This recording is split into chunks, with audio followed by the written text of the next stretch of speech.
Hello friends, मैं गौरव। और क्या तुम्हें पता है, सिर्फ और सिर्फ एक ही सेकंड में एक या दो नहीं बल्कि 7 फ्लोर्स चढ़ जाने वाली दुनिया की सबसे फास्टेस्ट लिफ्ट किसके पास है? या फिर क्या तुम्हें पता है, ऐसे हैरी पॉटर की तरह एक्चुअली में इनविजिबिलिटी वाले क्लोक्स यानी अदृश्य चोगे बन चुके हैं? बिल्कुल, लेकिन किसने बनाए और कैसे बनाए?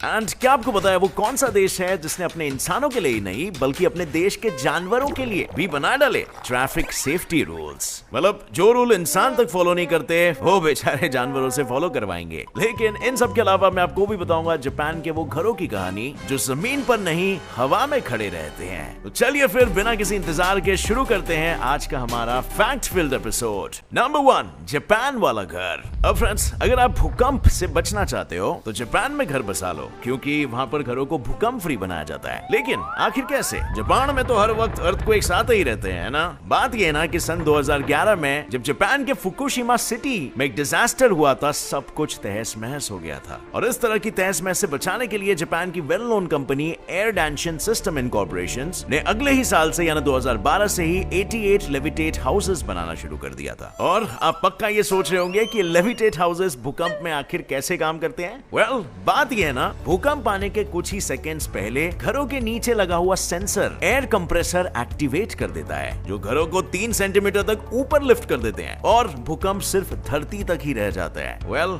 Genius solution, right? भूकंप में मरे हमारे दुश्मन, हम तो ऊपर उड़ जाएंगे।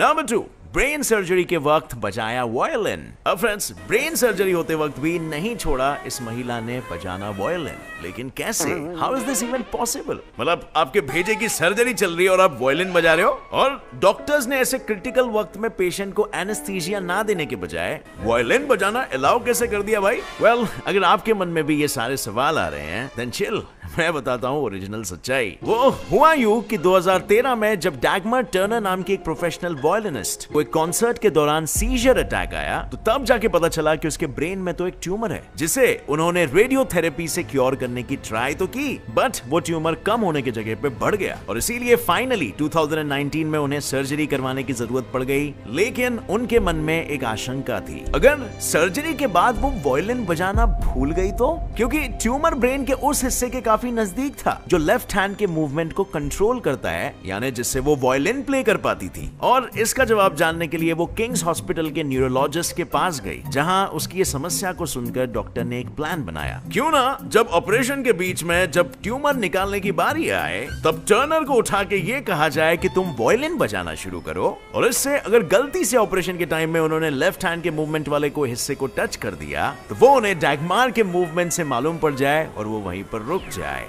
मतलब इन शॉर्ट, ताकि वो और ज्यादा सटीकता से सिर्फ उसका ट्यूमर ही निकाल सके। वेल, एंड गेस व्हाट, ये प्लान काम कर गया।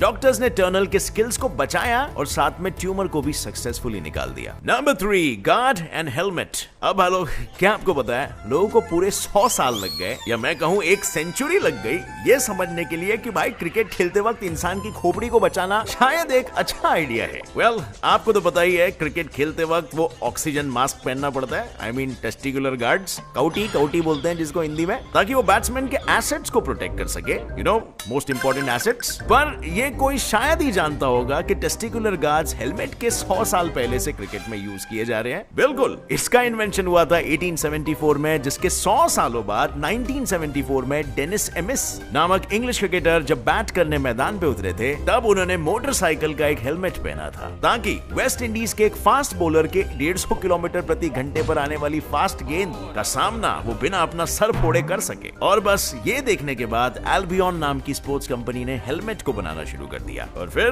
क्रिकेटर्स ने हेलमेट को पहनना। आगे बढ़ने से पहले फ्रेंड्स, हम बात करते हैं 4RA बुकमेकर ऐप के बारे में। ये गेमिंग साइट है जिसके थ्रू आप गेम्स खेलकर प्रेडिक्शन करके पैसे अर्न कर सकते हो। जैसे आपको स्क्रीन पर अभी एक गेम दिख रहा होगा, ये गेम खेलने के लिए आपको कुछ पैसे डिपॉजिट करने होते हैं और फिर आपको स्पिन करना होगा, और अगर आप लकी हो तो आप दुगना पैसा जीत सकते हो, अगर आप लकी हो तो। और इसमें मिनिमम डिपॉजिट अमाउंट है 300 रुपीज, और जितना भी पैसा आप जीतोगे वो इजीली आप अपने पेटीएम में ट्रांसफर कर सकते हो। डिस्क्रिप्शन में दिए गए लिंक से आप चेकआउट करते हो तो आपको 200% का बोनस मिलेगा। मतलब अगर आप 300 रुपीज अपने अकाउंट में ऐड करोगे तो आपका 900 रुपीज हो जाएगा। सो अगर गेम्स में प्रेडिक्शन करके पैसे जीतने हो तो 4RA बुकमेकर ऐप को बिल्कुल ट्राई करना, लिंक डिस्क्रिप्शन में है। नंबर 4, जानवरों के लिए ट्रैफिक रूल्स। अब फ्रेंड्स, क्या आपने कभी ऐसा हाईवे कोड देखा है जिसमें इंसानों से ज्यादा जानवरों के लिए सेफ्टी रूल्स बनाए गए हो?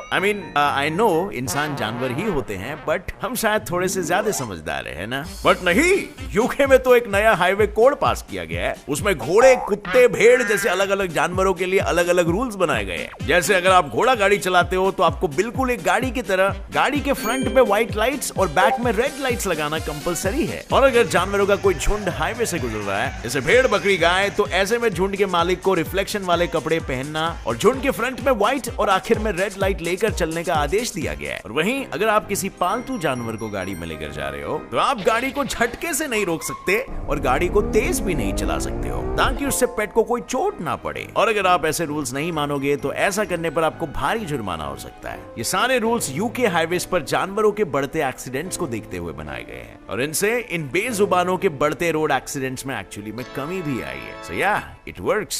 नंबर 5, इंसानी रेडियो एक्टिविटी। अब यारो, कभी भी अपना बेड शेयर करने से पहले 10 बार सोच लेना, हो सकता है आपके साथ सोने वाला बंदा रेडिएशन से भरा हो। और ये वाला वायरल फैक्ट आजकल आपने इंस्टाग्राम पर बिल्कुल देखा हो सकता है, पर क्या इसमें कोई सच्चाई है? क्या रेडिएशन एक इंसान से किसी दूसरे इंसान में फैल सकता है, जैसे कोरोना वायरस? वेल, ठंडा लो भाई लोग, सबसे पहले तो इसका जवाब है नो। रेडिएशन कोई ऐसी चीज नहीं है जो छूने के साथ या किसी के साथ बात करने के साथ फैलती है। वेल, इसकी सच्चाई ना कुछ ऐसी है। मान लो अगर आप एक ऐसे एरिया में रहते हो जिसके आसपास कई सारी इंडस्ट्रीज है और इन इंडस्ट्रीज में भारी मात्रा में रेडियो एक्टिव मटीरियल रिलीज होता है या फिर उसका काम होता है, और उससे नेचुरली वहां के एनवायरनमेंट पे वो सारे मटीरियल्स मिल जाएंगे। और अगर कोई वैसे एरिया से आता है तो उसके कपड़ों में या उसके बॉडी पे, उसके स्वेट में या फिर कहीं भी रेडियो एक्टिव पार्टिकल्स का मौजूद होना पॉसिबल हो जाता है, जो अनजाने में वो कैरी कर रहा हो सकता है। और इससे होगा ये कि आप उन रेडियो एक्टिव मटेरियल्स के कांटेक्ट में आ जाओ और मे बी बीमार पड़ जाओ। और इसीलिए ये बात याद रखो कि किसी के साथ बेड शेयर कर रहे हो तो ये भी जरा एक बार देख लो कि कहीं वो इंसान कोई ऐसे जोन से तो नहीं आ रहा है जो कि एक हाईली इंडस्ट्रियलाइज्ड जोन है या फिर केमिकली पॉल्यूटेड एरिया है। That's it. सोशल मीडिया में तो बस राई का पहाड़ बना दिया है। Number 6, bottle bulb. ये देखो फ्रेंड्स, सिर्फ पानी और ब्लीच से इन्वेंट कर डाली एक ब्राजील की जीनियस मैकेनिक बल्ब। वेल, लगाना 40 वोल्ट का झटका, but seriously how is it possible? सिर्फ पानी की बोतल कैसे बन गई लाइट की बल्ब? वेल, चलिए बात करते हैं। मैं बोल रहा हूँ, अल्फ्रेडो मोजर नाम के ब्राजील के गाँव में हमेशा लाइट आती जाती रहती थी और इस बिजली की गंभीर समस्या को सुलझाने के लिए वो कोई तरीका ढूंढ ही रहे थे कि अचानक से 2002 में उनके दिमाग की बत्ती जल उठी और उन्होंने अपने हाथों में बोतल उठा ली जिसमें पहले तो इन्होंने भरा पानी और फिर उसमें कोई बैक्टीरिया या कोई माइक्रो ऑर्गेनिज्म ना पैदा हो और वो साफ सुथरा रहे, इसीलिए उसमें ब्लीच पाउडर भी डाल दिया और फिर अपनी छत में होल करके इस बंदे ने इस बोतल को होल में फिट कर डाला कुछ इस तरह। बस बन गया इनका लाइट बल्ब। और क्योंकि इन्होंने जो वाटर और ब्लीच पाउडर से सोल्यूशन बनाया था वो ऐसा सोल्यूशन था कि उस पे जब भी कोई लाइट गिरती वो सोल्यूशन से रिफ्रैक्ट होके बाहर निकल आती और इसी का फायदा उठाया इन लोगों ने। जहां पर उन्होंने जो बोतल बनाई उसे उन्होंने आधा छत के बाहर और आधा अंदर रखा। लेकिन ऐसा क्यों किया? वेल, जितना पार्ट छत के बाहर उस पे एनवायरनमेंट और सन से आने वाली सारी लाइट गिरेगी जो गिरते ही रिफ्रैक्शंस की वजह से बोतल के नीचे के हिस्से से बाहर आ निकलेगी। और अगर देखा जाए तो सन से काफी लाइट बोतल पर गिरेगी, यानी काफी लाइट रिफ्रैक्ट होकर बाहर आएगी और यही एग्जैक्टली होता भी है। ये बोतल इतनी लाइट रिफ्रैक्ट करता है एट अ टाइम कि वो नहीं बोले भी तो 40 से 60 वॉट के लाइट बल्ब के इक्वल हो जाता है। नंबर 7, हैरी पॉटर का इनविजिबिलिटी क्लोक, इवानिसो।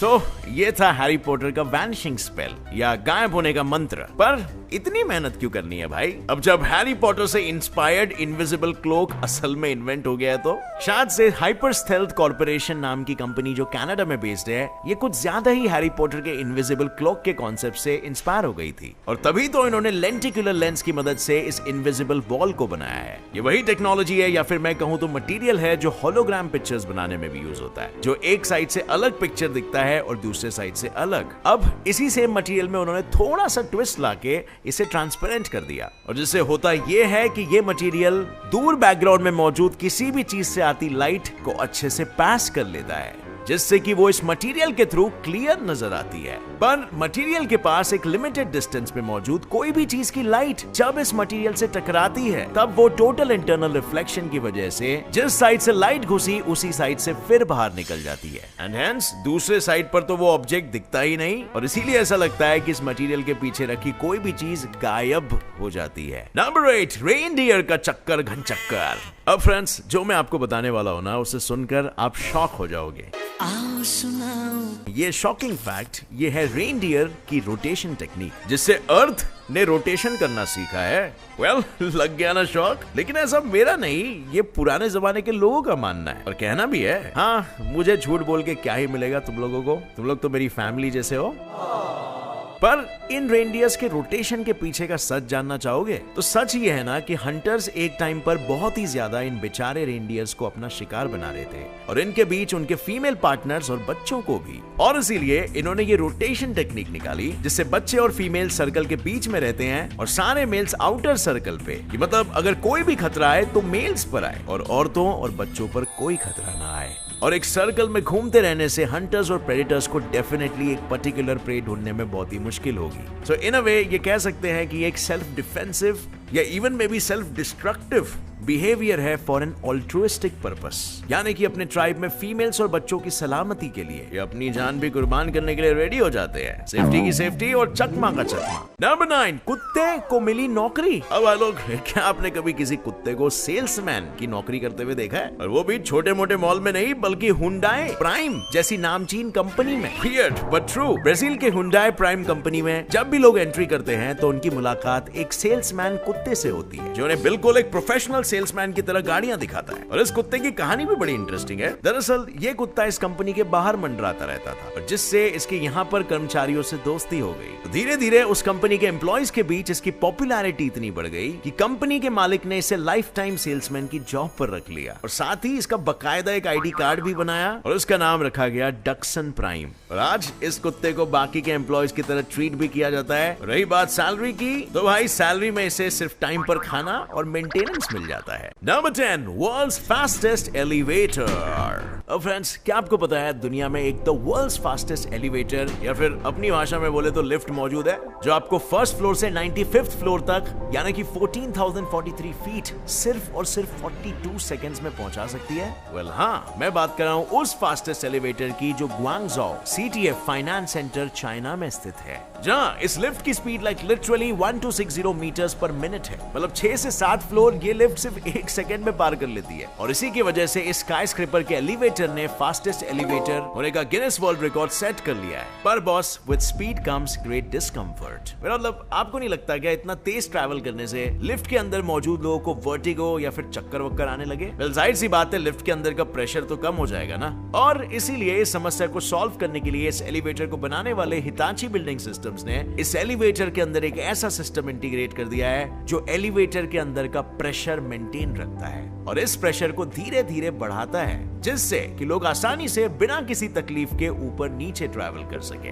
Fantastic, right? सो अब फ्रेंड्स, आपने बहुत सारे फैक्ट्स जान लिए हैं, तो अब बारी मेरी है आपको एक सवाल पूछने की। आपके इंटेलिजेंट दिमाग को, वो कौन सी चीज है जो चिड़िया के पंख की तरह ही हल्की फुल्की होती है पर दुनिया का सबसे ताकतवर इंसान भी उससे ज्यादा देर तक पकड़ के नहीं रख पाता है? इसका जवाब जो भी है आप कमेंट करोगे नीचे कमेंट सेक्शन में, और अगर आपका जवाब सही होगा तो आपको मिलेगा मेरी तरफ से एक हार्ट। वीडियो पसंद आई फ्रेंड्स तो एक लाइक जरूर ठोकना।